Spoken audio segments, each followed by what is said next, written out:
2022 where Death Holler brought us Season 3, Slash or Pass.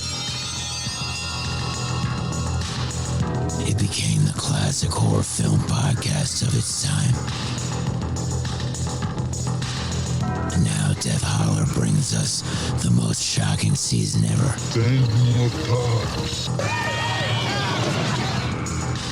Season 4, Dead or Dead.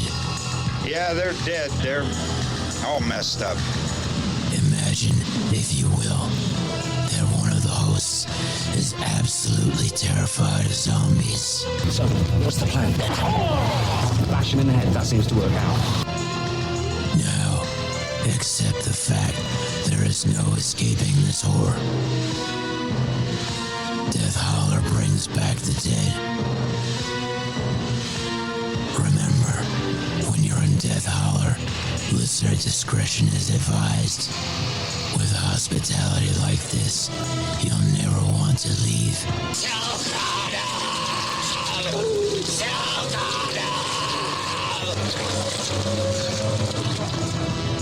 We hope you stay alive. When there's no more room in hell, the dead will walk here.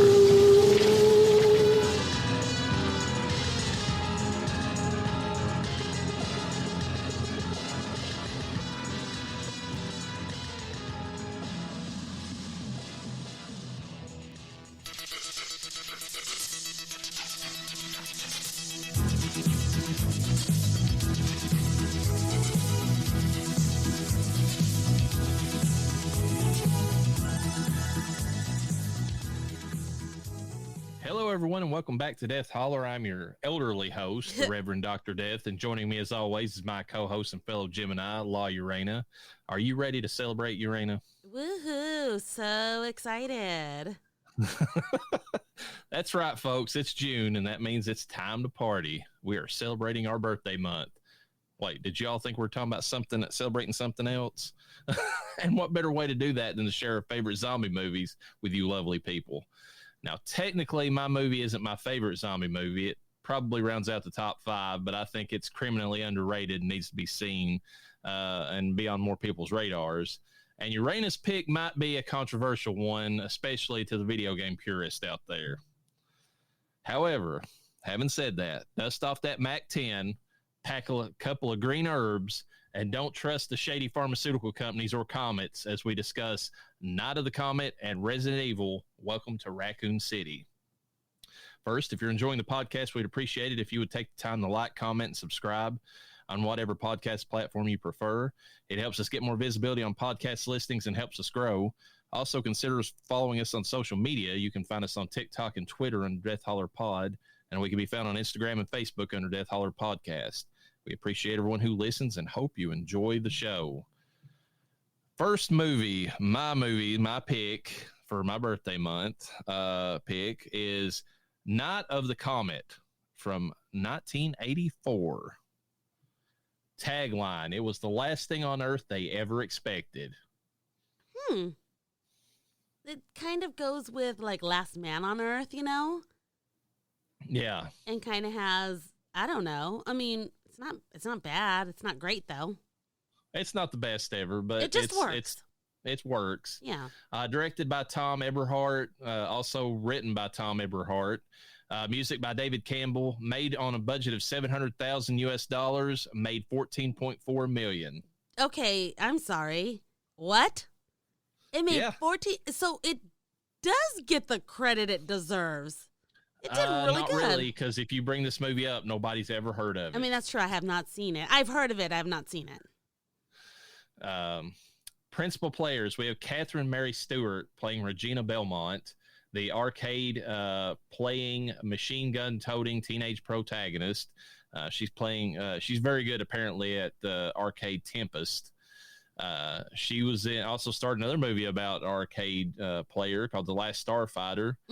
She was in Weekend at Bernie's, which technically Weekend at Bernie's 2 is a zombie movie. That's we'll leave true. That be. And then The Girl Next Door, the 2007 movie based on a Jack Ketchum novel, which is probably under the heading of human horror, if anything, because it's pretty rough material. Do you have any idea what that's about? The Girl Next Door? Yeah, not the one, not the or the kind of pseudo. Well, that's what I was thinking of. Yeah. No, this one is about a girl who gets raped, and then like her dealing with abuse afterward because either nobody believes her or they want her to shut up about it and stuff. So it's and then what happens to her mentally as she goes through all of it. It's pretty rough stuff. I have not seen it, so yeah. I've technically not seen it, but I've heard of it. And it's just one of those things where I don't really like movies about grapes, so I tend to avoid them. So I mean, that's probably why I haven't seen it. Yeah. Kelly Maroney plays Samantha Belmont, which I love the fact they have last name Belmont. I don't know if that was chosen because of the Castlevania games, but kudos for, using that name. Yeah. Typical Valley girl, cheerleader, teenage protagonist. Kelly Maroney's most known for being by horror fans for being in Chopping Mall. A lot of people might have seen her in Fast Times at Ridgemont High, where she also played a cheerleader, which is kind of why she was chosen for this movie. And she was in a horror movie at one point in time called Slayground. So fucking cheesy. Yeah, it was an early 80s movie, so you can imagine it was probably like trying to rip off of Halloween and, all that early slasher craze. Yeah. Chopping Mall also, by the way, has the most badass poster that has nothing to do with the movie whatsoever. It's like a dead hand, like over a shopping bag that's like dripping blood, and it looks like a zombie hand or something. And the movie's about robots in a mall that are killing the people that are trapped inside. I don't know how the two relate, but it's what it's about. I'm looking at it right now. I mean, probably because it's a bag. Obviously, you're gonna go shopping. Oh, but the hand. Okay, so the hand I'm looking at looks like a robotic hand. Oh, is it? Well, maybe that's where the tie-in is. It's got wires coming out of it. And everything. Okay, well, then that actually matches up with the movie a little bit more then. Okay, yeah. And so far, every poster I'm seeing is a robotic hand, which okay, it doesn't look like it at first glance. It looks like a dead hand. Yeah, maybe I just didn't focus on it that much, but yeah, that's what it is. Robert Beltran plays Hector Gomez, the truck driving Lothario, just trying to survive and enjoy Christmas. He was also in Star Trek Voyager and a movie called Eating Raoul, and I'll bring that up in a second why that's important. Jeffrey Lewis plays Dr. Carter, the amoral scientist willing to sacrifice anyone just so that he can survive. Yeah. Jeffrey Lewis is one of those character actors. If you don't know his name, you've seen him in something. You've seen him, yeah. Salem's Lot, that was one of his more high-profile horror roles. He was also in The Devil's Rejects. And High Plains Drifter with, Clint Eastwood. His daughter is Juliette Lewis. Oh, shit. Okay. Yeah. I don't know. I guess maybe there's some resemblance there, but I don't know. It's bare minimum if it is. He's the doctor that had to put the glasses on during the interview, right? Yes. No, there's resemblance because I could see it's the shape, specifically the shape of their face. Okay. Yeah, maybe that's where it comes in at. Because Juliette Lewis has a weird, long, square-looking face. She does. She has kind of an odd shape. And that's the only resemblance I could think of at the moment. It might also explain why Juliette Lewis also has that like Southern drawl to her, because he has a little bit of it in some of his roles. Okay. And then Mary Warrenov plays Audrey White, who is the scientist who's slowly turning into a comet zombie, but she has a little bit of a heart and, turns on the rest of the scientists. She was in Rock and Roll High School. I think if I'm remembering right, and I'm probably combining movies because I remember Rock and Roll High School forever way more because it had like Corey Feldman in it. But I want to say she might have played like the evil, almost like dominatrix, like principal in that movie or something, which kind of fits given her looks. She's got very chiseled features. I'll just say that. I mean, this woman does. Mm-hmm. She was also in Eating Raoul. That's the reason I brought up Robert Beltran being in that is because when they started together in that, he recommended her for this movie when he started this movie up. And she was also in The Devil's Rejects with Jeffrey Lewis. So lots of they rejects had kind of a mini reunion. Yeah. Synopsis. If you want to sum it up, it's Omega Man meets Valley Girl. 100%. That's literally the movie. Yes, 100%. if you want more, then in the last days of the 20th century, a comet was passing within range of Earth that hadn't been in the solar system for 65 million years, around the time of the dinosaurs, folks.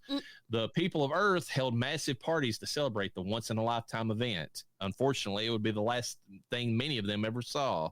Now, the handful of people that had better things to do with their night are left to fend for themselves and to fight a few homicidal comet zombies that want to kill, grape, and eat flesh. Reggie is trying the best her high scores. Samantha thinks Doris is a whore when she is, and Hector is just trying to have a Feliz Navidad. Shut the fuck up. Other taglines: they came, they shopped, they saved the world. No. The comet's coming, and the world will never be the same. Okay, I mean, it works. The last time it came, the dinosaurs disappeared. I mean, that could be used for this movie and a porn. That's what I was getting ready to say. Lots I mean, of come that could came. a lot of Ron Jeremy's movies. The last time he came, the dinosaurs disappeared. Yeah. Quotes: Regina Belmont, "Come on, Hector. The MAC-10 submachine gun was practically designed for housewives." Which is fucking hilarious. And then when her MAC-10 jams during target practice, Samantha, "See, this is the problem with these things. Daddy would have gotten us Uzis." Yeah, that was funny too. That was an ad-lib line, by the way. She came up with that on the spot. Dr. Carter, "Are you pregnant?" And Regina's like, "No, I thought I was once, though." And Dr. Carter's like, "That's not important." And then Regina responds back, "That's what you think. It was the longest 3 weeks of my life." I mean, yeah. We've all been there, girly. Just girly things, you know? Samantha, "You were born with an asshole, Doris. You don't need Chuck." That's pretty good diss, actually. And then the zombie kid smashes his way through the door with his fist. And Hector responds, "Geez, there goes the neighborhood." Yeah, lots of racista comments in this film. That's fine for a date night in the barrio. Yes. How did you feel about that line? In the barrio, I was like, what the fuck? Easy, white girl. Easy, white chocolate. And in the interest of Pride Month, the F or the F word is thrown out in this movie. Just saying. Yeah, this movie definitely it's of the 80s. It's for sure of the 80s. Yeah. Getting into this movie,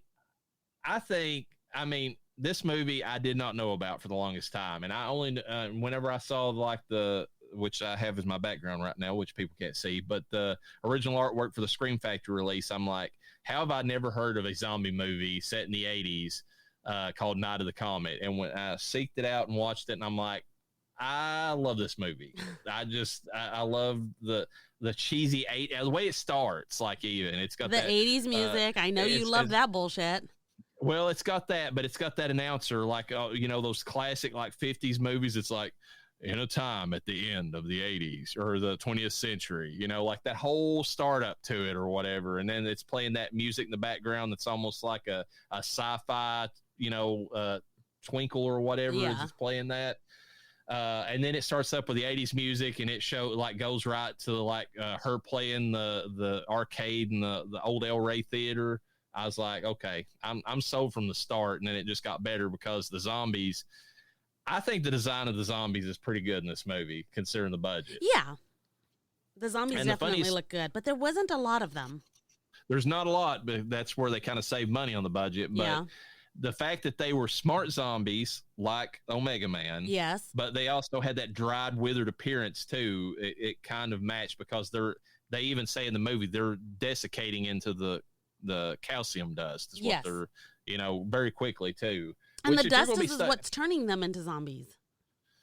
Well, something about the comet being in the tail end of it is drying them out because they were initially exposed to the first few flashes, and now their bodies are just decaying from the inside out, I think is what they're implying. And the only thing that blocks it, and I just barely caught this last night whenever I was rewatching it again, because it's one of those movies I literally watched it for this again, and then I just cycled it back and started right back up again and started playing it. But she has a line, she says that Regina says that must be what the radiation or whatever that initially blasted them. Yeah.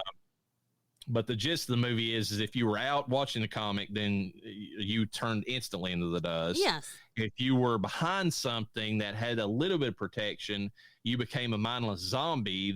Well, not really mindless. I mean, they can do some really bad shit, but you basically you're on your deathbed basically, and you're just going around killing and pillaging and all that. And then the scientists who were mostly blocked from it, but then fucked up and let some of the radiation in through the ventilation or whatever they did. Yeah. They're normal, but they're not. Like they're turning slower than anybody else is. Yeah. Also, they use the Z word in this movie. They say zombies. They say it multiple times, which is nice because they admit what they are. Yes. Right from the get go. Because I think they even have that line from the younger girl, what's her name, Samantha. She says, which is funny because I'll get to that in the trivia. This might have inspired a certain movie about a teenage vampire slayer. Oh my God. Never heard of her. Yeah. But anyways, when she's talking on the radio, she says to all you teenage Comet Wasteland zombies or whatever she says, that when she says that line, that's what originally the movie was going to be titled until they changed it to Night of the Comet. Okay. I thought when she was doing that, I was like, you better be careful because they're not mindless. And they can find that radio station. That's exactly what I thought. And I want to get into that. This movie actually succeeds on the horror side, even though there's not a lot of it in there because it implies a lot of threat. Yeah. Throughout the movie. Like anytime that they're there by themselves, you're waiting for something to happen to them. Yes. So and them being and I thought the same thing when I was like, okay, you're waiting for those zombies to show up because they can come to that radio station. Yeah, you dumb bitch. Which that radio station was badass. Radio stations don't look like that. They look like office buildings. This one was like decorated. The bathroom was decorated 80s. Like it looked like they took a nightclub and turned it into a radio station. It's exactly what it looks like. But going back to the visuals of the zombies, I think it's interesting because the zombies we had back at the time this came out were the wet zombies. The Romero zombies, licking stuff, all that. These were dry zombies, and the way that they did their makeup is the way that the zombies look in The Walking Dead, which are dry zombies. Yeah, okay. It's so weird that they went back and like, okay, that's what we're going to do with our zombies is that. Yeah, I like it. Wet zombies are icky. What'd you think about that first zombie that appears, the one that's outside the theater? He looked hella good. I mean, it's the best one. The kid looked kind of... I like turtles. Too much. Yeah, he looked like the I like turtles kid. Yes. He did. The cops were freaky too. But the thing is the funny thing about them is they don't exactly match the zombies in the rest of the movie. But what's interesting about that is the fact that they're in Samantha's dream. Yes. And she don't know what the zombies look like. So that's her interpretation of what they look like. What I was thinking. And I was also, she's kind of turning into one, right? You think that she is. That's the other thing they do in this movie. They set up the possible threat to the girls at any point in the movie. And then there's a point in the movie where she's digging and scratching at herself. And you're like, fuck, she's turning into one. And it turns out that where she keeps saying that she has like panic attacks and rashes. That's what it is. Yeah, which makes sense. It was kind of a nice twist that doctor fake killed her. Yes. And then she was doing it to save her, too, because she didn't want her to go. She knew she couldn't get both of the girls out of it because they had already kind of like claimed the one. But the other one, they had already kind of tagged as like, oh, she might have been exposed. She's not worth our time. And the doctor was like, well, I'll just make it look like you died so that they leave you alone. Yeah. That was pretty nice of her. And that scene, we're just skipping around all over the place. But that scene where she's there with the glasses on herself in the radio station, and Hector comes in and she's just kind of like doped up and she's on the verge of going out herself. I really like that scene with that actress. I think she did a pretty good job of somebody who's like, she's suicidal, but like she just accepted it too. Exactly. It's like, she took the time to kind of write down what really happened, who, what, where, when, and why, so that he can accomplish what he needs to accomplish we kind of are able to pick up on that in the story, although I'll go into that detail a little bit later. And then she goes. And it reminded me of Resident Evil, because in Resident Evil, the first video game, when you're going around looking for clues, you come into the doctor's office and you get his diary of how he's slowly deteriorating. Right, and it changes. Even the way he's writing changes as you look at it. Yeah, exactly. And then they show that in the movie really well, because she's writing down. She sees accelerated on the screen from the computer, saying that their blood samples are becoming more deteriorated at faster than they thought. And she tries writing down, and she's trying to log something in, and she's forgot her password, and she's like, shit. She's like, loss of memory is a sign. Yes, so and she starts spelled to write memory it, wrong. And she misspells it. Yeah. Yep. I was like, why? I go, you spelt it wrong. And I hadn't put two and two together at that point yet. Yeah, I think that the little things they do in this movie like that are what makes the movie. It helps it.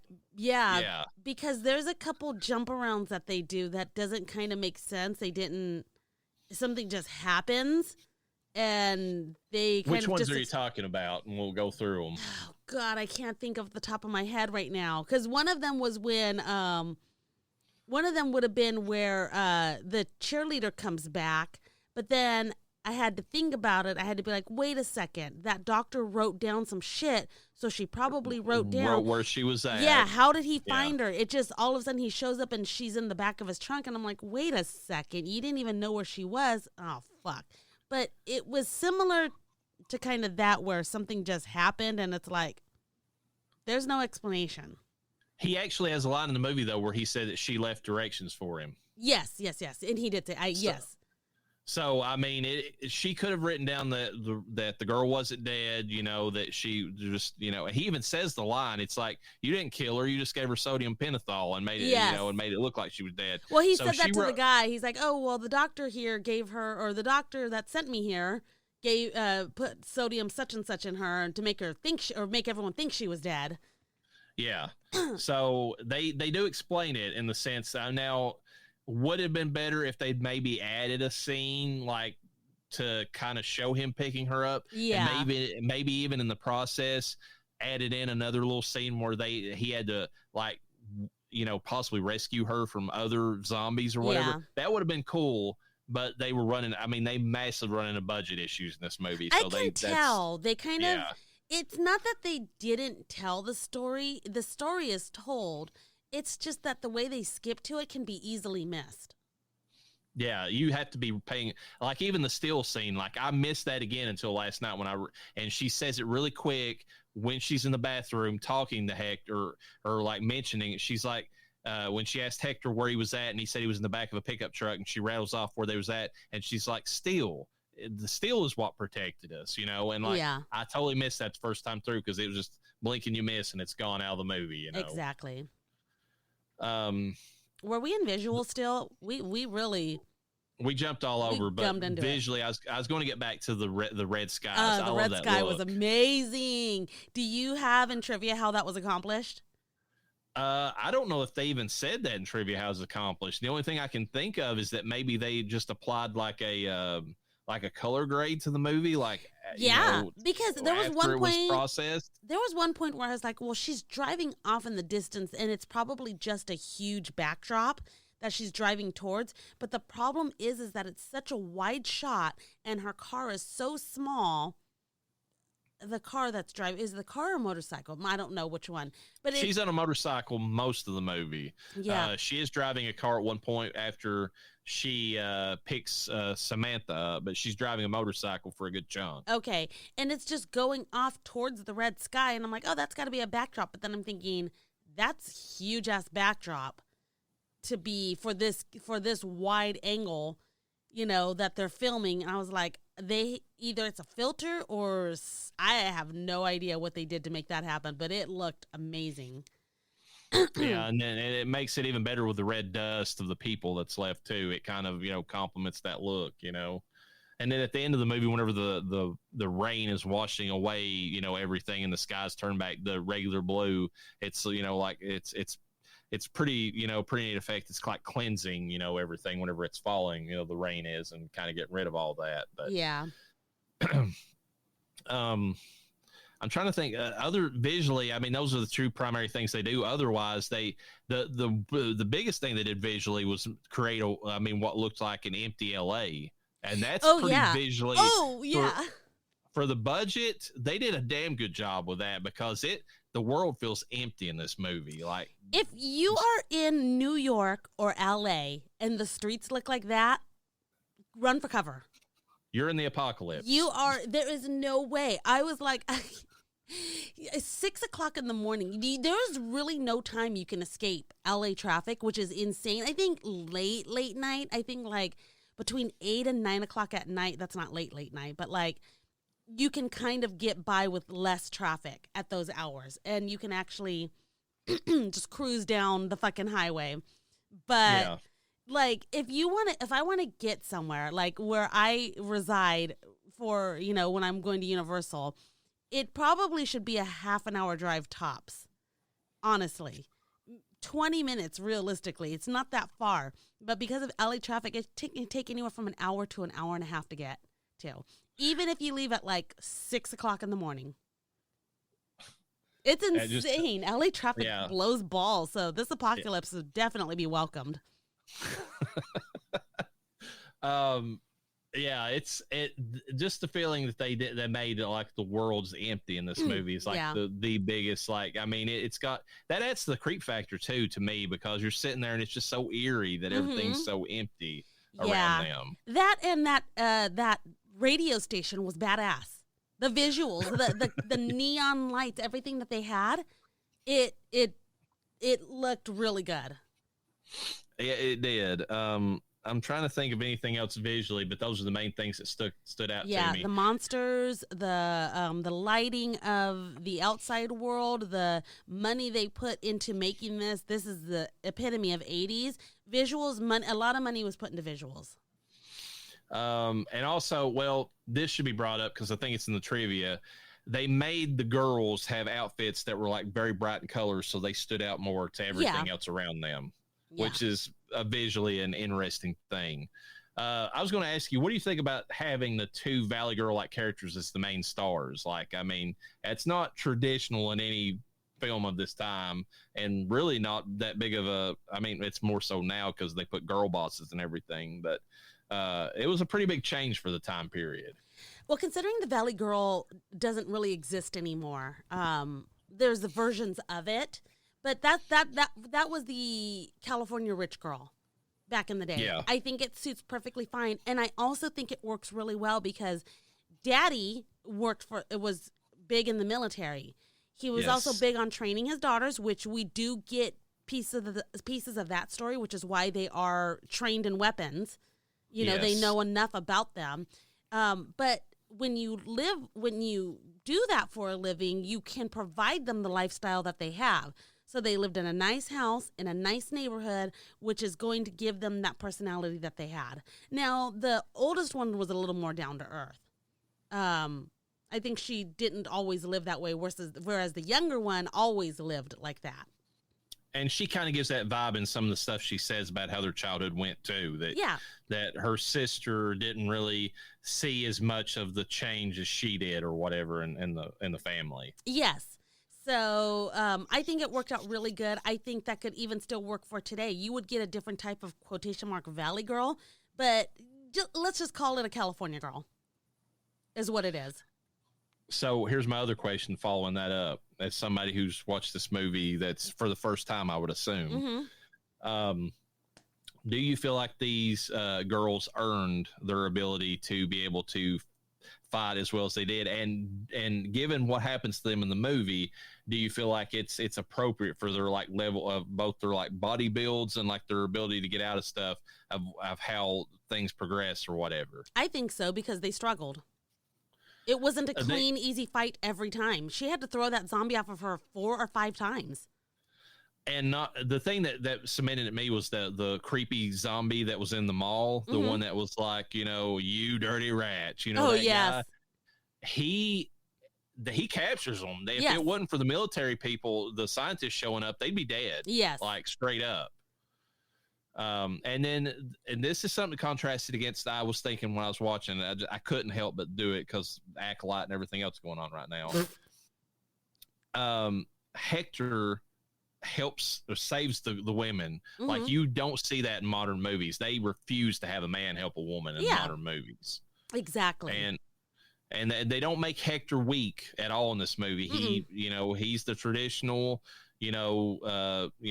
good guy hero in the movie. Like he doesn't, kowtow to the women. He respects Regina's, skills, but he's still willing to step up and be the man, Yeah, I think they made everyone appropriate for who they are, what they are. Like the girls, obviously, they might have training, but there's still small women at the end of the day that don't lift and don't make that their life. So you can only do so much. The good thing about being small like they are is they can kind of squirm and wiggle their way out of a situation potentially, like when she kind of wiggled out of the zombie's arms at the beginning, the one by the theater. Yeah. She was able to escape because she was able to slip through and do a blow, but even her blows weren't doing too much. They weren't doing nothing, but they were disrupting him, but they wasn't putting him down. Exactly. So I think it was appropriate. Now, what was even more appropriate is that someone that size would need a gun to protect herself. And them saying they were trained in the use of guns both makes sense given the background of their dad. Yes. And B is the exact thing that levels the playing field. Exactly. I mean, that they will not recognize in modern movies because guns bad, whatever. Yeah. But I don't know why this is not a bigger thing, but feminists should get behind, the Second Amendment because guns are the ultimate leveling between men and women. As far as like, if you don't want to have any issues with a terrible man, the gun will take care of the issue. Yeah. And which I thought was really good. If we're talking about the girls and, how they are and whatnot, they're technically both teenagers. I'm going to guess that Regina was like 19, She says 18 in the movie, but you could tell the actress was older than that. Yes, for sure. Actually, so. And then Samantha, 16-ish, maybe 17. That's kind of what they were hitting at. And Kelly Maroney, I don't know her exact age when she filmed this, but she had a youthful enough look that she pulled that off, I feel like. I think it worked when when they're in the mall or when they're shopping or whatnot, and she doesn't have her weapon. She doesn't know where it's at. Either it went missing, the guys grabbed it or whatnot, and she had to resort to ducking and throwing shoes. Which makes sense for her, what she would be used to doing to get somebody away from her. Exactly. So I think they were very appropriate with how they handled the women, and how they would have to survive. And yes, and I'll say one thing at the end of it. Now it might be a little bit of a stretch that there was that whole military complex with guns and soldiers and all that, but they kind of showed that complex didn't have a lot of people. First of all, yes, that is correct. Secondly, the scientists were the main people, and they're not skilled in fighting. No, and that's how Regina got away, was that she got one of the dorky scientists, kicked him in the nuts basically, and got away from him. So I mean. Well, actually, shoot him over the head with something to knock him down, which makes sense. I mean, so yes. One of the things though that I noticed whenever I was watching this last night, though, that I hadn't thought about in a long time. I don't know if it's to me, I kind of cheer for him whenever I see this, but at the same time, I just wonder about like how much of a hero moment it is. Because the two bitches are clearly evil. The two women that are trying to draw the blood from the little girl and the little boy. Yes. But Regina straight up at gunpoint forces them to basically go under a chemical lobotomy. Yes. I cheered, but then I was like, that's badass. But that also, I mean, our heroine's willing to do anything it takes to, Well, she was about to hurt those little children. I'd fuck them up. Yeah, exactly. Yeah. That was the friendlier version. I mean, well, I guess ending their life would have been a lot friendlier, possibly. The ending their life with a gun would have been friendlier than what she did. That's what I'm saying. It's a little over the line, but I like it. I like what she did. Jesus. I would do a little Saving Private Ryan and slowly stabbed him in the heart while I tell him to shh. Well, speaking of that, what were your thoughts? Because it's been so long that I'd forgotten. I actually was enjoying like living through the movie without knowing unlike Army of Darkness, I've seen so many times. It's just, but like this one, I was just like, okay, I was in it because it had been forever since I watched it. Slowly realizing just how evil those scientists were. What were your thoughts on that? Like when you realized what they were doing? Yeah. Yeah, that was kind of, I was like, I was excited that they were going to come find them. I was like, oh, good, they're going to save them. And then I was like, oh no, this is not good at all. Like, this is not. The ultimate moment for me was whenever they had the guy there on the table, hooked up to the machine, and they were bragging about how since they were brain dead, they could pull more blood from him than they could if he was moving about. Which why were they taking blood from them? They were trying to use their normal blood to synthesize a cure for the wasting that they had going on. Okay, which makes sense because the female scientists realized that was a useless endeavor because that they were going to be dead way before they ever had a chance to find a cure. They're giggling about it, but yet they're still doing their job, quotation mark, But because you never once see them drinking the blood or taking it through, an infusion, if you will. Nothing. No, yeah, it was assumed that they were just taking it and spinning it off, trying to find some way to isolate like something from the blood that would protect them. But I mean, I don't even know if that would have helped them because given the fact that it was radiation exposure, like what would the normal, unless they were taking infusions, but even then it wasn't slowing the effects for them at all. Yeah. So, which I don't know. The more it went along, I was like, these scientists are every bit as evil as the military guys were in 28 Days Later, if not more so. Yeah.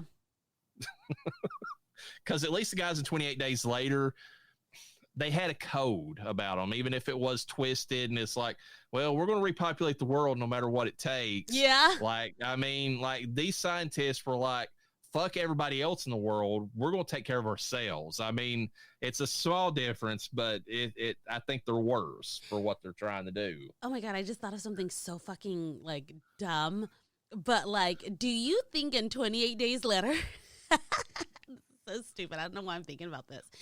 Do you think any of those guys would have like gotten possessive over whose kid it was that the girls were pregnant with? Or even when the babies came out, when they like you can physically see, that's they would have had bragging about it, and it's like clearly that's my kid because it's doing this, that, or the other. Trying to say that they were the one actively.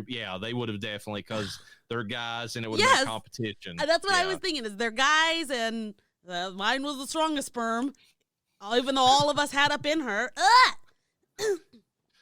One other thing about that main scientist, Jeffrey Lewis's character. Yeah. He, Dr. Carter, I think it was pretty creepy, that scene right before he turned the ignition to blow himself up. Like, I thought he was going to rip into that other guy's throat for a second, like the way that he was hissing. Oh, he just had that traditional zombie look about him. He's just like, but he still talked. I mean, that's the thing about the zombies in this movie. They still have speech, which is, I mean, there's another movie we're going to be covering in July that's that way. But I mean, it's always kind of creepy when the zombies can speak. Yeah. I mean, especially that other one. The first one was like, "Come here," and I was like, "No, fuck you. You stay over there, like a good neighbor. Stay over there." And and then the creepiest one in the whole movie is that guy that's in the mall, because I mean he's got that one line. He's like, I'm not crazy. I just don't give a fuck. Like that whole. I mean, you're wasting away. What are you gonna do? Exactly. And Hector, whenever he's talking about how the girl he's with which is a good little bit of storytelling and world building too in the movie, talks about how she ran away from him. He basically implies that they're eating any living thing they can get their hands on. Blech. Poor kitty cat. We lost a cat in this movie. Yeah. Well, we also lost Muffy, was it? Or Miffy or something? Miffy or Muffy. Yeah, I forget. Yeah. Yeah, the dog that was turned into dust. Which was so funny because her leash was just right inside, like, the doorway, so she didn't see the comet. So what happened? It got to you as long as you didn't have steel protecting you. Is the implication in the movie. Okay, never mind. I thought you had to physically see it. And the assumption is if you were like deep inside of like a building that had like some steel like girders or something, you got a slant of it and you would have been one of the zombies basically. Yeah. Okay. I think, I don't know, in this world, this would be the best zombie apocalypse to find yourself in as a survivor, because you wait a few days and they're all gone, and then you got the world, as your oyster. But it's also the world where you're most likely going to be dead if you were in it before, as the apocalypse was happening, because how many people are going to be in a situation where they're surrounded by enough steel to protect against that? Yeah, exactly. Especially with the way the shitty houses are built now. Yeah, especially like newer constructs. There's no way. The music in the movie too is like something to bring up. I mean, these are all like, every song in this movie is like a knockoff of something that's like a real song. Like there's one song in this movie that sounds like the Police's "I'll Be Watching You." It's got the same beat, but it's not, the song's nothing like that. So they did an exact replica of Girls Just Want to Have Fun with another voice actress, yes, or another singer. Yeah, and I was like, why not? You had to pay Cyndi Lauper for that song, so why not just use her version of it? So I don't know if they had to pay her or if they had to pay the studio, and if they paid the studio but had somebody else sing it, then there was probably a reduction in the price, and that's probably why they got it that way. Hold on, let me see. That song that plays at the beginning of our podcast and also the movie or whatever, that's like, that's kind of, that song is completely original to the movie. Apparently there was a lot of songs in this movie that are completely original. That sounded vaguely 80s enough to where they just work. Because that's one thing I'll give this movie. A lot of people love the soundtrack, and it puts you in the vibe of it being in the 80s, because it's a mix of genres, and it's also 80s enough in all the ways that matter to make you think that it came from that time period. Yeah. So the song Girls Just Want to Have Fun was sang by Tammy Holbrook, which is not in the film, but yeah, it was definitely not Cyndi Lauper. Huh. This is all fucking interesting. Yeah, it was. They pulled a Romero in the sense that they went to licensed music, but they went just enough licensed to where it sounds like it could be licensed music. Yeah, I don't like it. It's what was it? Something in stereo, but like the knockoff Moving in version. stereo. Oh God, that was so funny. That is so funny that I caught that. Yeah. It's the same exact scenario. Oh my God. What do you think about the acting in the movie? I think the girls do a good job of selling Valley Girls, basically. The girls and what's his name? Why am I not thinking of his name? The Mexican. Hector. Even though she says it hella funny, she's like Hector. Hector, yes. Hector. They do fine. I also like the fact he's a country music, Oh yeah. There's a lot of those country music Mexicans, because it very much resembles the kind of music that we have. There's a little more flavor in ours sometimes, but yeah, Mexicans enjoy good music. I'm saltine American. Us saltines don't like it too spicy. Come on now. No, but anyways, and then the hot doctor, the one that offs herself, she was great. Everyone else was just kind of just there, Jeffrey Lewis. I mean, the kids, they're kids. They're not. Yeah. They're never gonna be. I mean, you've 1 in a million shot that you're gonna have a good kid actor. They're literally just so happy to be there. Yeah, they were. Jeffrey Lewis was a good actor as far as the.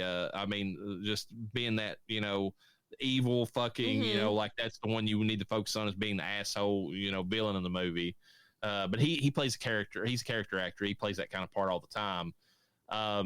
Doris, she's not in the movie very long, but do you think that she stood out as far as like being enough of a bitch to get her point across? Yeah.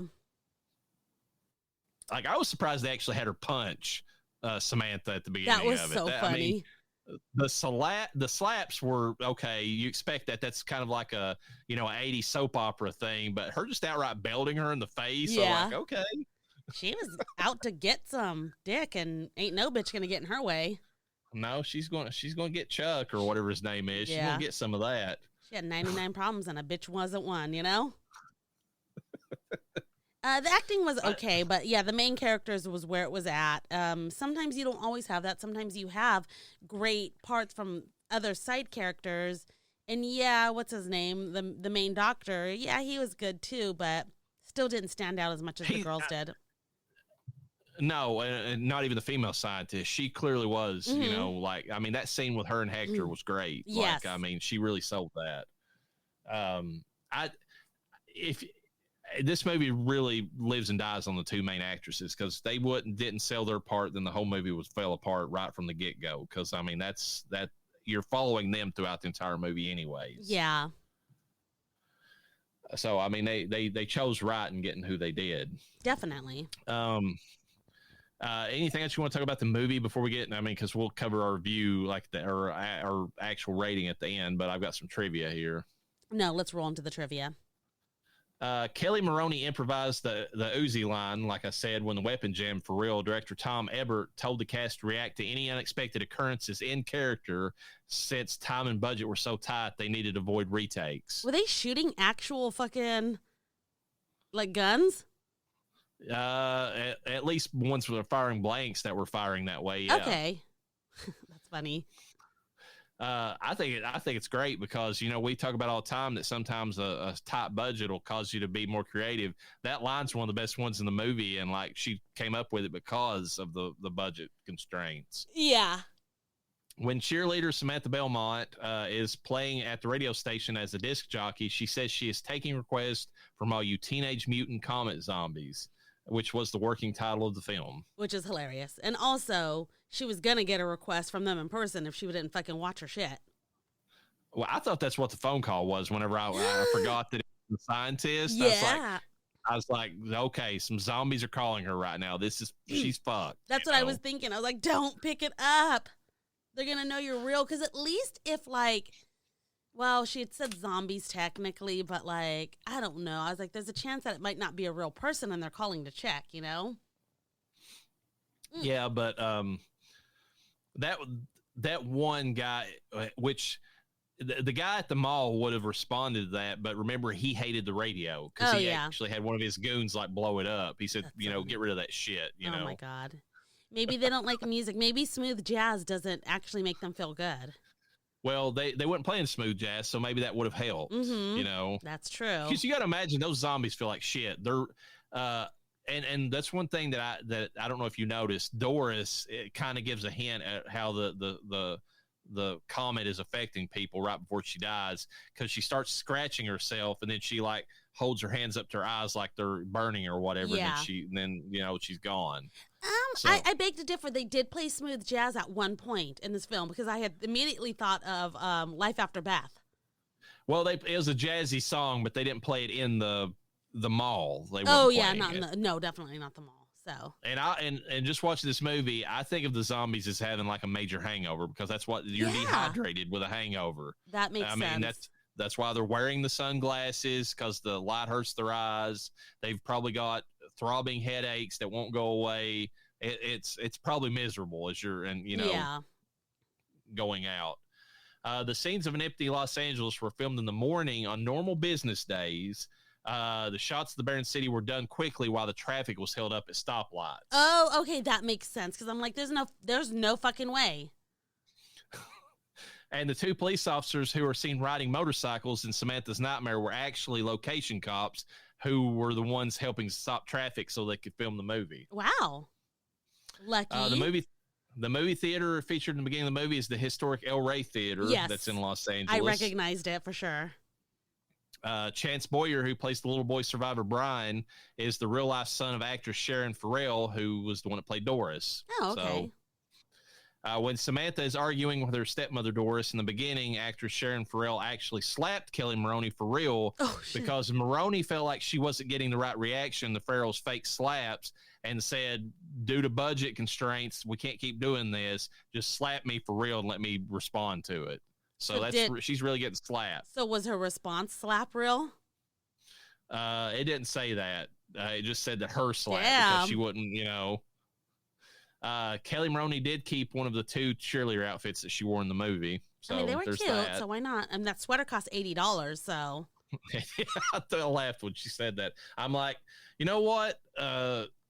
Money's not really, I mean, on some things has not changed a whole lot since the early 80s because, I mean, that's probably right for a high-end sweater if that's what you're going for. Well, I don't think it was a high-end sweater. I think it was part of the cheer uniform. And cheer uniforms are fucking expensive. They are expensive, yeah. Yeah. Writer-director Tom Everett's car can be seen at the stoplight. You know, that one that they keep driving or they keep showing or whatever that's playing the Christmas music? Yes. That's the director's car, That's which so is funny because that's what Sam Raimi does. He puts his car in his movie. So the album Samantha tosses over, and that car is actually pretty nice. Like when it zooms in on it, especially in like the 4K version, I'm like, that's a swanky car for the 80s. Oh like, my God. I mean, the album Samantha tosses over her shoulder in the soundtrack is the soundtrack for Valley Girl, which was briefly one of the most sought after albums in the 80s. That's so So funny. when she's like sorting through the albums and she just throws one of them, she throws Valley Girl away.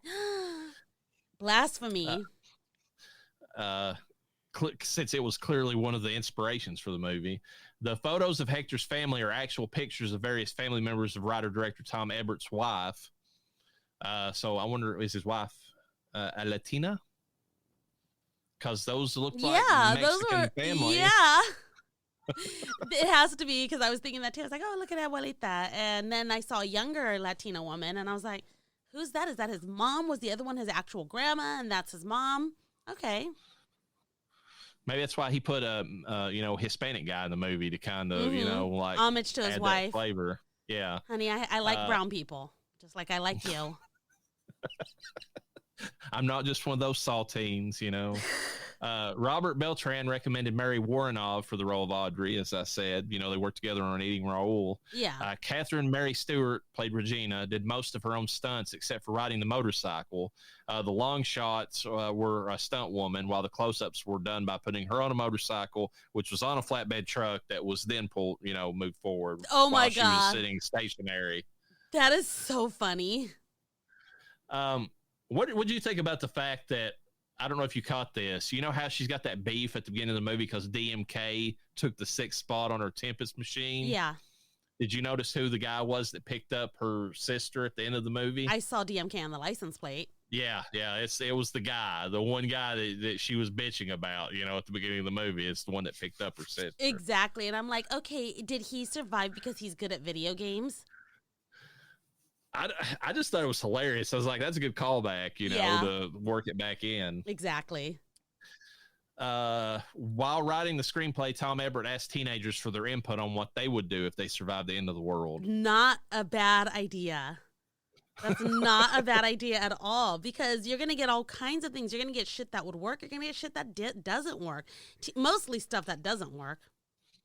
But, I mean, teenagers would be stupid and they'd probably die in the early parts of the apocalypse, so that makes sense. The production designer, John Muto, used what he describes as the comic book sensibility for the film's overall look. The characters were given specific colors, with the bad guys in blue and grays and the sisters in brighter colors. Regina's colors were deeper than Samantha's to reflect that she was more intellectual than Samantha, and Samantha was wackier than Regina. For example, Samantha's cheerleading outfit is magenta and turquoise. Yeah, and at one point it looked like they were both in turquoise when they were up at the top shooting. Yeah. They're fighting over the last man on Earth. Fighting over Hector. Yeah. Like, let's be honest, did you even like Mexicans before you found out he's the last one? Be for real right now. You got to settle for what you can get. That is true. Apocalypse you can't be choosy. I did like the fact that scene with them fighting and like they just kind of laugh it off. I was like, okay, that seems like what sisters would do. Like they realize we're gonna fucking die, and here we are fighting over a guy that's not even physically here with us right now, and who knows if he's even coming back. And he's either a gentleman or a you know what because he didn't sleep with Regina right off the bat. Which is wow, yeah. he didn't hit on you like wow. Give it some time. Like, literally, the world, he doesn't even know if his family's alive. Yeah, he's not like you all. He doesn't know that everything's gone like you do. He fucking saw his girlfriend get ripped apart by some cannibalistic thing. He's gonna have a hard time getting that dick up. Chill. Mary Warrenov initially doubted the film would have any longevity, saying in 1986 that it is, quote, not a cult movie at all. It's a fad movie. She went on to explain that the film will date very quickly because it's about Valley girls shopping at the mall and the bomb. It's not ahead of its time. It's not behind its time. It's just a combination of N elements. She's clearly wrong because the 80s nostalgia is so high on this movie that a lot of people love it for that fact, if nothing else. Definitely. The 80s, man, it just really stuck with people. I was telling this to Cody. I was like, for most people, myself included, the 80s were just basically like the late 70s. You know, it was wood paneled walls and like shag carpet. We didn't have all the fancy lights like they had in that, the radio station, the neon and all that. Oh yeah, no. I mean, most places didn't even get that feel to it until like the late 80s. And, you know, I was surprised this was so early in the 80s. I'm like, man, the 80s aesthetic right off the bat with this one, you know? Yeah. It's because they had money, and you needed money to have that kind of look, you know? Yeah. You had to, it was only in the rich cities where they had that kind of look to them. The radio station was built in an abandoned warehouse. Oh. As Regina emerges from the movie theater the morning after the Comet, a poster for Death Race 2000 from 1975 can be seen on the theater door. Mary Warrenov, the female scientist, actually was in that movie as well. Oh, hella cool. Mary Warrenov wrote most of her dialogue in her scene at the radio station with Robert Beltran, so all that stuff was her that she was saying pretty much. God damn. Joss Whedon has cited this film as a big influence for his original script for Buffy the Vampire Slayer. Wow.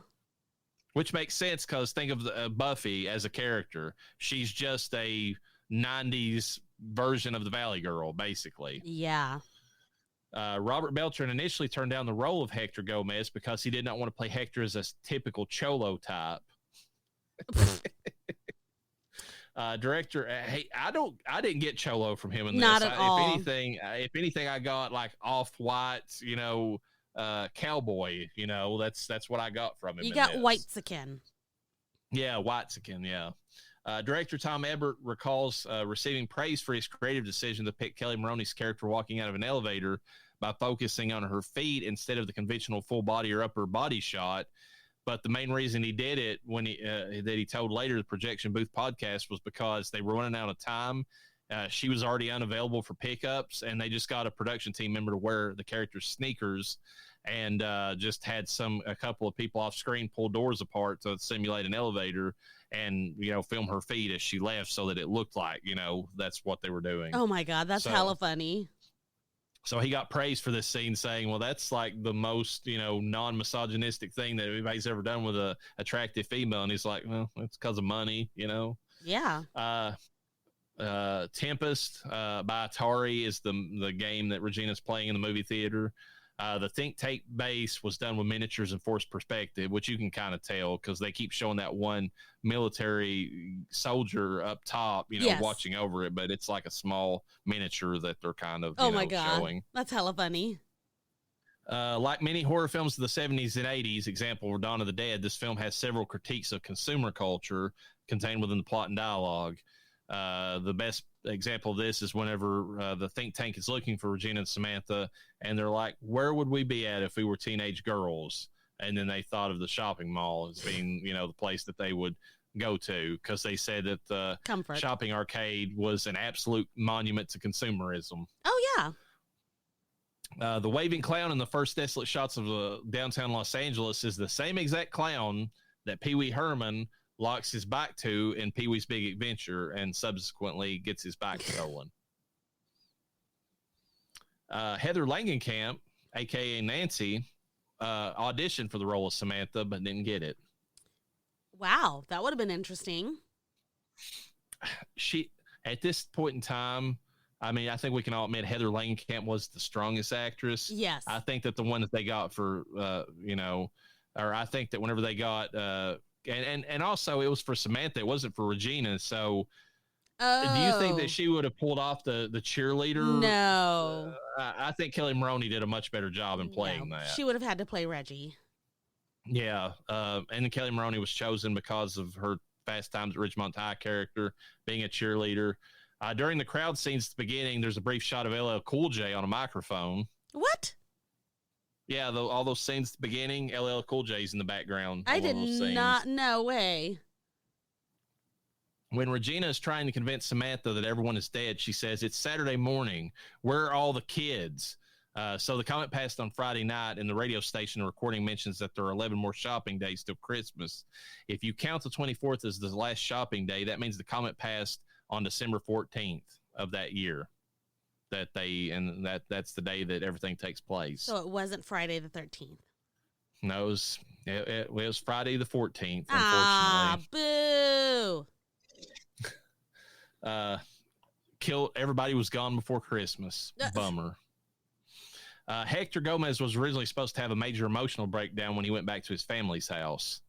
I was expecting that. I don't know if it's better or worse that he didn't, because I don't think they would have drugged the movie down at that scene. Yes, have it focus on him. I was kind of hoping to see his mom or grandma fucking dead and attack him. That would have been awesome. One of them as a zombie, that would have been pretty good. Yeah, instead we got that kid, so whatever. I like turtles. I like Toidles. That's what, if you did like a cut of this and you had that play as soon as that kid's face showed up, it would be perfect. That would be so fucking funny. The main female character, Regina, is an expert video game player. Stewart also starred in another film the same year as this one, The Last Starfighter, which the main protagonist is also an expert video game player. When the girls first encounter Hector at the radio station, Samantha explains, "Beam me up, Scotty." Robert Beltran later goes on to play Chakotay on Star Trek Voyager in 1995. Look at that. And when Regina and Larry spend the night at the theater in the projection booth, a movie is playing. Guess what movie it is? Because it's the front door. Night of the Living Dead from 1968, because there's no copyright.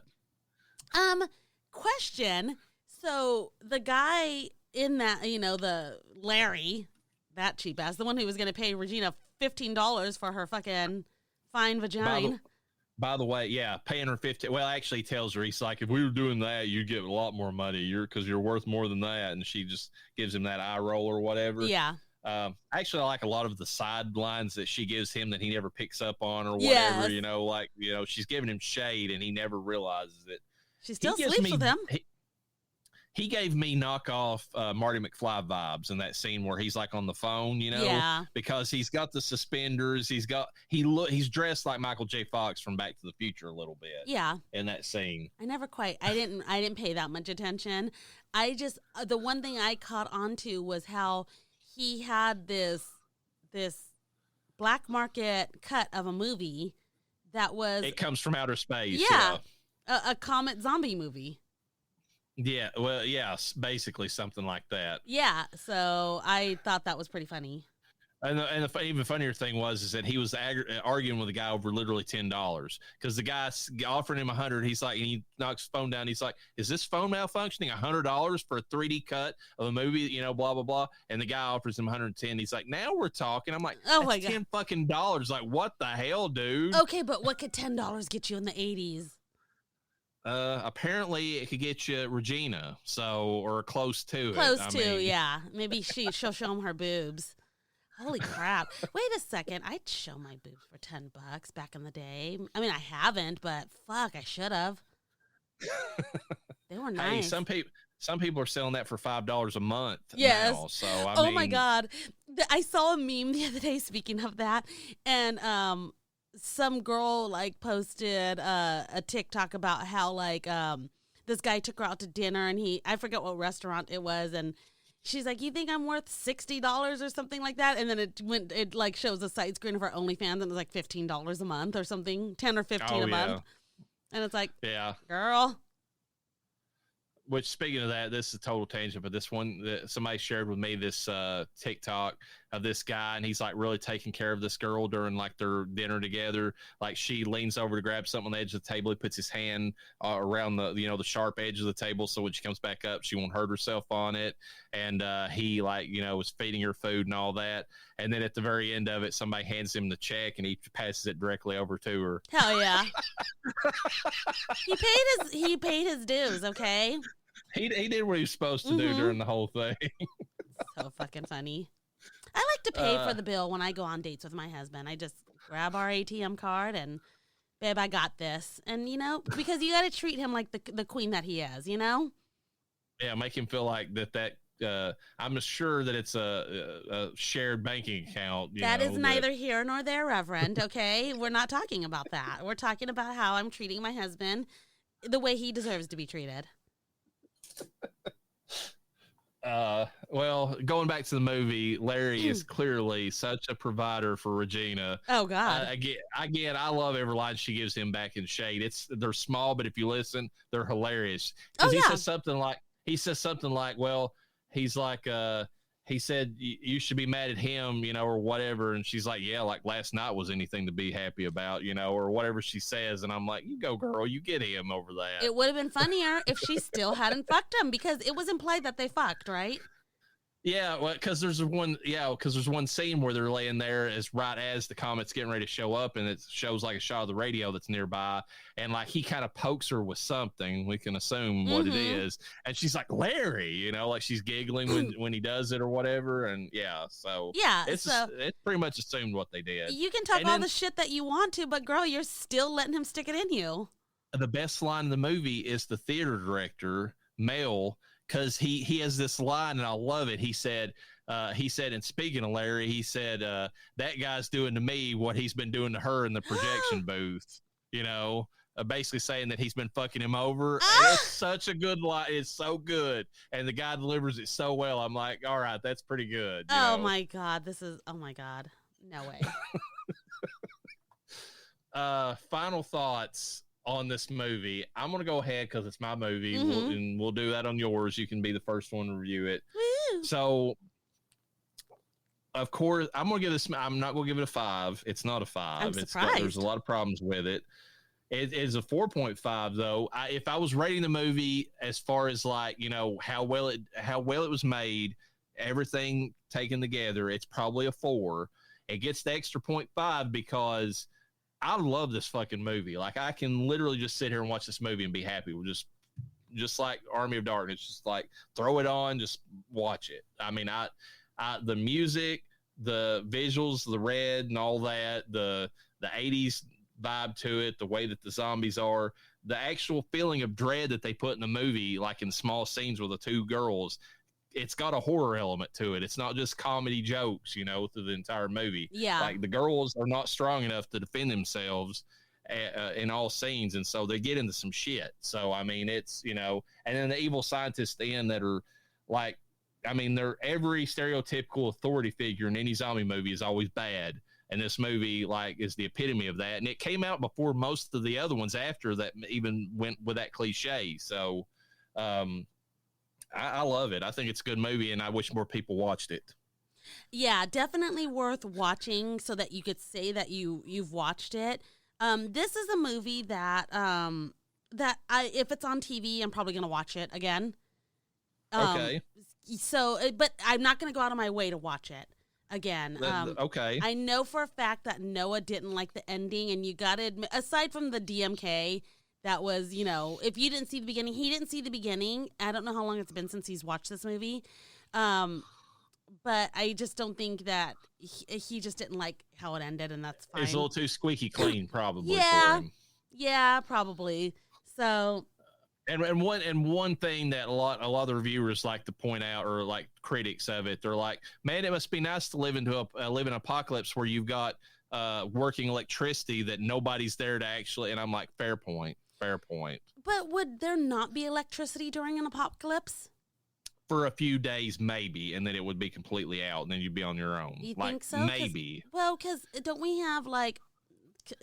Maybe I'm just so naive. Especially back then, you got to imagine what time period you're in. They had less automation, so And unless it was a nuclear plant, which even then you got to be worried about if I'm that close to it, nobody's there to keep it, from going, nuclear, going hot or going nuclear.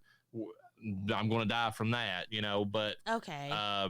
There's a time period there where it takes so long for those generators because they have to be fed with something like coal or something like that to keep moving. So eventually they're going to power down. Okay, that makes sense.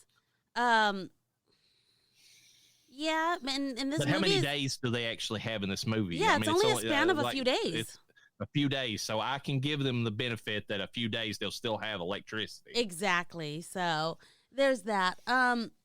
This movie, for me, I'm gonna just throw out my rating and then qualify it. I'm giving it a 3.5 because it was a little bit of a snooze fest for me, almost towards the end. Which rightfully so, because, that's when the action kind of, it's there. I think at the end, it was the end that I started kind of like I was losing it. I didn't like, it wasn't that it had holes in the storyline, it's that it kind of just barely touched important details to help you move on to the next thing or understand how something happened. So that took a lot out of it for me. Visually, while everything looked good, it just had too much of that 80s feel, and it was just a bit much for me, even though someone like me should respect and appreciate that. So, there wasn't enough zombies. There was a good enough threat, though. You never knew when something was going to happen. So I do appreciate that, but really would have liked it. The zombies looked so good. It would have been nice to see a few more of them. It would have been nice to have more in the movie. I don't disagree with that. And Yeah. if they were to do a remake of this movie, which would be hard because they wouldn't get the feel right of the 80s, which there's a lot of people nostalgic for the 90s. If they said it in the 90s and had some of that worked in, that might work. If they really leaned into the 90s nostalgia, but just had more of the zombies in it, that might work. Exactly. So, like I said, it's a mid for me. So a 3.5. I think 3.5 is a little more than mid. It's good, but it didn't really capture my attention super well. But I will give it the respect that it deserves because this is not a shitty movie. Especially not for the budget. I mean, it was double the cost of Evil Dead, like the original Evil Dead. I mean, and it looks a lot fancier. I'm just going to say it. Yeah. It does. I mean, did they have to do a lot of cuts to this film? I don't feel like they did because they didn't because where they're dry zombies and they kind of like cut away when there's any even the one zombie at the beginning of the movie, he throws out a chunk which you think is Larry, but it doesn't really dwell on it, like a piece of meat, that he's been eating on. Oh yeah. I thought it was a brain for some reason. It doesn't show any real corpses or anything, so they don't really show any major violence. I don't mean cuts to cut violence and to give it a decent rating. I mean cuts did they have to cut certain scenes to make it shorter or anything like that? They had to do all kinds of things to make sure that they came within that budget because they couldn't afford to even redo lines if they just had to kind of work with what they had. So if I had to point out a problem, it would either be that they cut things that skipped over really key details to really smoothly transition you to the next thing, or everything but the writing itself was good. So it had a good storyline. It had decent actors. The story and the actors is what makes this movie for sure. And the visuals are pretty fucking good. So, the red and everything, yes. Mm-hmm, but I think that the writing was lacking, unfortunately, just enough that I caught it and I was like, what? That or, they cut it in the scene to where it's like, okay, well, you get to it, you get why they did it, but it was like it's explained afterwards, and I'm like, I don't like that. I'm not a fan. So here's my question for you. Mm-hmm. I mean, obviously, I would have picked it if I didn't really like it, and that's going to be the same for yours. Whenever you pick yours. Mm-hmm. But if they remade this, tried to go for that '90s nostalgia, because I feel like I hate to say this for anybody that's younger, 2000s on doesn't have anything that cements it in anybody's mind as being a time period. And 2000s is when we were entering adulthood, so you would think that that'd be great for us, Yeah, well, but there's culturally, there was nothing that define that decade like whatsoever. Bimbos. But the 90s, yeah, the 90s had a look, and the 90s had, all that. If they remade this, set it in the 90s for the millennials to get that, nostalgia on. Yeah. Made it to where they had a bigger budget, they could afford more zombies, and maybe took and maybe went more of a horror bent with it, like that scene where Hector goes back to his parents' house and he has to fend off multiple zombies to try to even get out of there, and it kind of like focuses on that more. Do you think that would be like just knock it up to absolutely absolutely it would. It's weird that this isn't even a horror comedy, but I'm needing more horror, so. And of course, it's insane that I'm asking for more horror and zombie season. You would think I'd be like, this is great. That's one reason why I like it so much, because it got a lot of implied dread in the movie, but it's not in your face, which if it was added, that would knock it up a notch. So yeah, definitely. It'd definitely be up there like 4.5. Could possibly be a 5. It's hard to give a zombie movie a 5 for me though. So but I think that, because some movies, not just zombie movies, some movies, horror movies, the remakes, like the Evil Dead remake, knock up the horror so much and become their own thing and become so well. Dawn of the Dead example. Yeah. And I'm almost turning on Dawn of the Dead to where I think I prefer the Zack Snyder one versus Romero's. I hate to say that.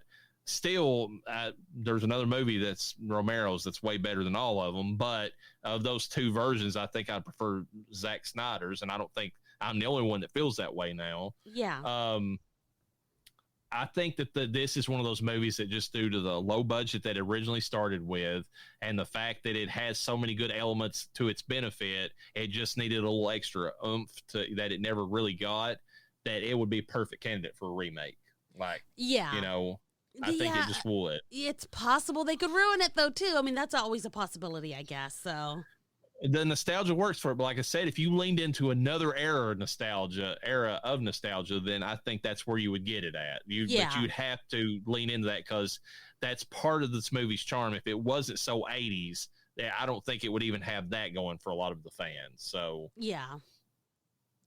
Anyways, that's, but I mean, I appreciate where you come from on that, because I was like, okay, she'll either really hate this or it'll be enough to where it's like, okay, it wasn't that bad, so. I think if anyone who's been following this show, and I think Cody would probably be a great, Cody, or even Donnie G or Daphne, anyone who's listening and has heard the I'm more progressive now, folks. Now, I'm progressing. I'm starting to understand better, not just watching the film and just enjoying it because I'm watching it. I want to keep that aspect, but it's hard because now I'm starting to notice more things. Whereas before, I was just there responding to you, but I'm starting to actually notice things more now. And so because of that, I'm able to give a film more credit than just, I had a great time watching it. If I was just watching this film just to watch it and hadn't noticed most things, I would not have liked this film. It would have been a 2 for me. Well, and that makes sense, because there's a lot of this movie is subtle in what it delivers across. You have to be paying attention. Exactly. This isn't like a look at your phone type movie. It's not. No. So yeah, and that's the hardest part. Evil Dead would have been different. I would have still probably rated them the same way, but I was really, really thinking that I was going to hate Army of Darkness, which is why I didn't watch it and was just going to let you and Noah review it. It looked cheesy AF, and I was like, I'm not going to enjoy this film. And then I watched it, and while I, like I said, rolled the fuck out of my eyes to the back of my head, I was able to see into it and be like, God, this isn't as bad as I was thinking, Yeah. So, yeah.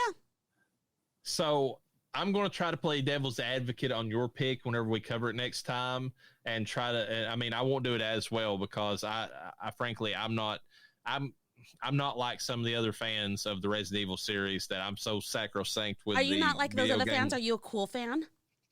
No. I'm what I'm saying is, I'm not one of those fans that's like so tied up in the lore that, like, if it deviates, I'm going to be throwing a fit. I get that. Yeah. I get that a lot. Believe me, with Stephen King movies, the ones that people love, you don't love them if you're a book fan. You really don't. I mean, that just goes with the territory. And a game has so much more room to let that spool go for the story and for everything else. So I get it. I get why they don't like it, but I'm coming to it from like, okay, I've got 2 hours. Mm-hmm. Can you give me a decent story in that amount of time that makes sense? And but I'm going to try to nitpick it a little bit, because I do have some nitpicks with that movie. Oh yeah. And one of them is a character, and I do love that character in the games, and I hated what they did in that movie with him. And that's totally fine. For the record, and you said what? Okay, let's revisit real quick. What would have been your absolute favorite movie for zombie season if we didn't already review it or weren't reviewing it at a later date? Day of the Dead. Day of the Dead. Romero. Okay, the best zombie movie that was ever made. Okay, hands down. Which I thought was the one we were going to review. If we're being honest, my favorite movie, but we already reviewed it, was going to be Warm Bodies. Okay, but yeah, that makes sense for. I mean, how you would. I mean, because it's got enough of the zombie stuff, but it's not. But it doesn't delve into like the darkness of it enough to where you can watch it and be happy with it. Love the storylines. Read the sequels of the books. I don't think they're movie worthy, unfortunately. We did kind of briefly discuss that. There is a prequel book that I have not read yet. I think I might get around to it. I don't know. I don't hate the sequel. It's just, I don't know. It's kind of, it was dragging, and then there's another book to read, but it's hard to get. They don't have it in physical form anymore, so I think I'm just going to have to audio it. Oh, wait, there's no audio available, so I have to do the e-reader of it. Oh, yeah. Which is not terrible. Yeah. I don't mind doing an e-reader. So, but yeah, Warm Bodies would have been my favorite. Now, I have played the original Resident Evil game. So I have played it, and I played it to completion. So, good. We got that, but I am reviewing this movie as a movie that was made. I am not reviewing it as an adaptation of the video game. And that's where I'm trying to come from as somebody who 2 was the one that I played to completion, and 4. Yes. With one character being the common denominator between the two of them, and one character that's also in this movie that we're going to be reviewing that might be the issue. And and that's totally respectable. It doesn't. You can't completely dismiss the game at all, because there were certain elements that when you saw it happen in the movie, you remembered it in the game, and I was like, oh, it's happening.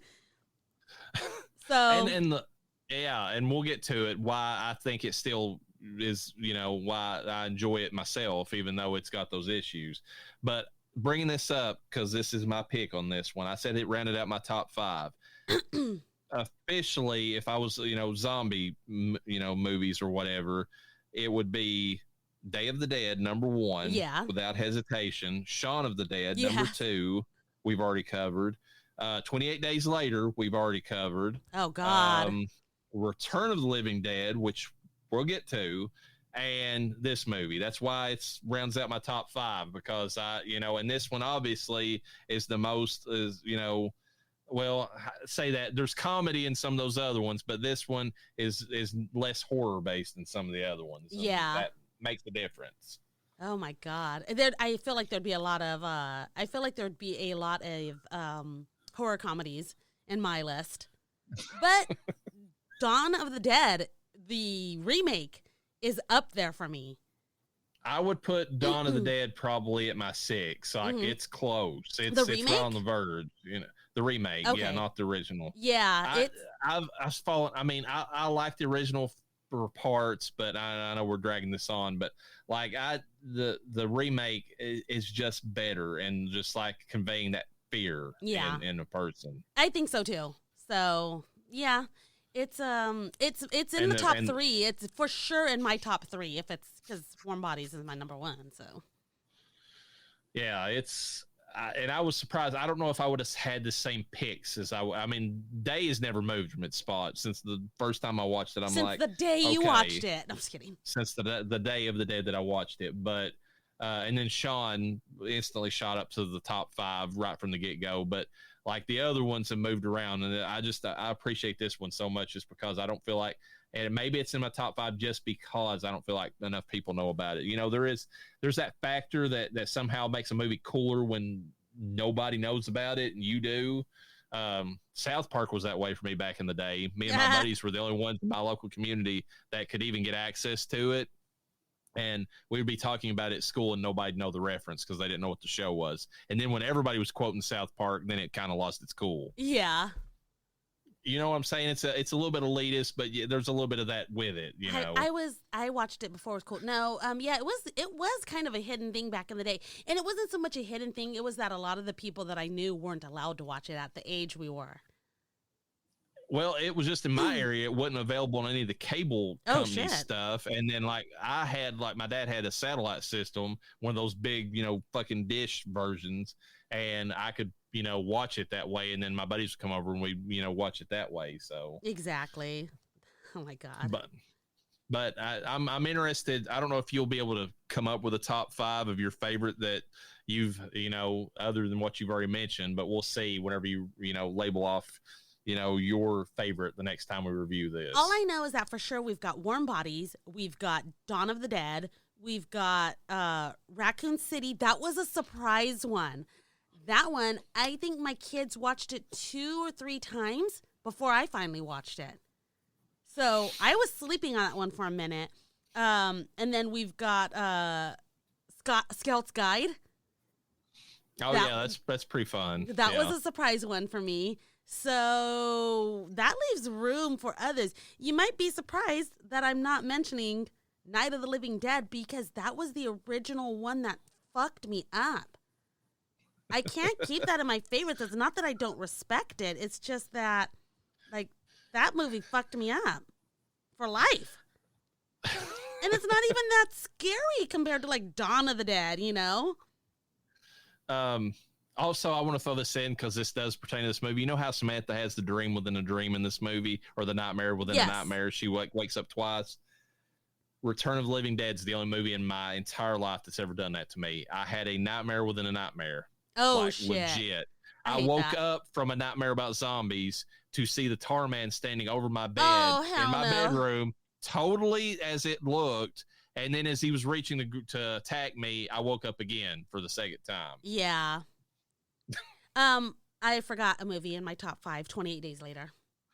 I was getting ready to say that one has to be, somewhere in that area. Top 5. So that's what we've got right now with, ironically, a rom-com zomdrom as the number 1. So there we are, folks. Now you know where I'm coming from. I'm sorry that I'm not sorry.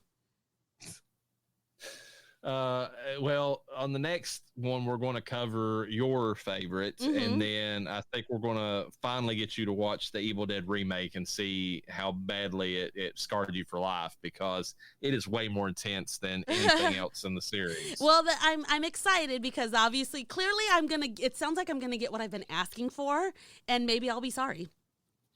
I think you will be, because the one in the basement in that movie that's under the trap door is way worse than anything in any of the other versions, period. Well, I'm so excited. All right, folks. With that, peace be with you. And with your spirit.